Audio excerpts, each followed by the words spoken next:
मीच ते झुरळ बोलतोय, ज्याला तुम्ही कधी तुच्छ समजला. पण आज मी आलोय तुम्हाला तुमचे हक्क सांगायला, तुमच्या संविधानाची ताकद समजावून द्यायला. मित्रांनो, हातात जे पुस्तक तुम्हाला दिसतंय ना, ते फक्त पुस्तक नाही, तो आहे भारताचं संविधान. डॉक्टर बाबासाहेब आंबेडकरांनी लाखो वंचितांच्या न्यायासाठी लिहिलेला हक्कांचा ग्रंथ. आज मी तुम्हाला सांगायला आलोय की या देशात प्रत्येक नागरिक राजा आहे आणि संविधान त्याला दिलेली ताकद आहे. तुम्हाला बोलण्याचा अधिकार आहे, अन्यायाविरुद्ध आवाज उठवण्याचा अधिकार आहे, शिक्षणाचा अधिकार आहे, समानतेचा अधिकार आहे आणि माहिती मागण्याचा अधिकार सुद्धा आहे. हो, RTI म्हणजे माहिती अधिकार कायदा. हा तुमचा हक्क आहे. सरकारला प्रश्न विचारण्याचा अधिकार संविधानाने तुम्हाला दिला आहे. जर गावात रस्ता झाला नाही, पाणी योजना अर्धवट राहिली, शासनाचा निधी कुठे गेला हे समजत नसेल, तर घाबरू नका.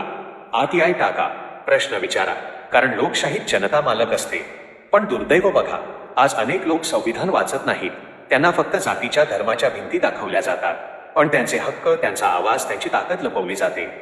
म्हणून मी हे छोटंसं झुरळ आज सिंहासनावर बसून नाही, तर संविधानाच्या ताकदीवर उभं राहून सांगतोय, शिका, संघटित व्हा, संघर्ष करा.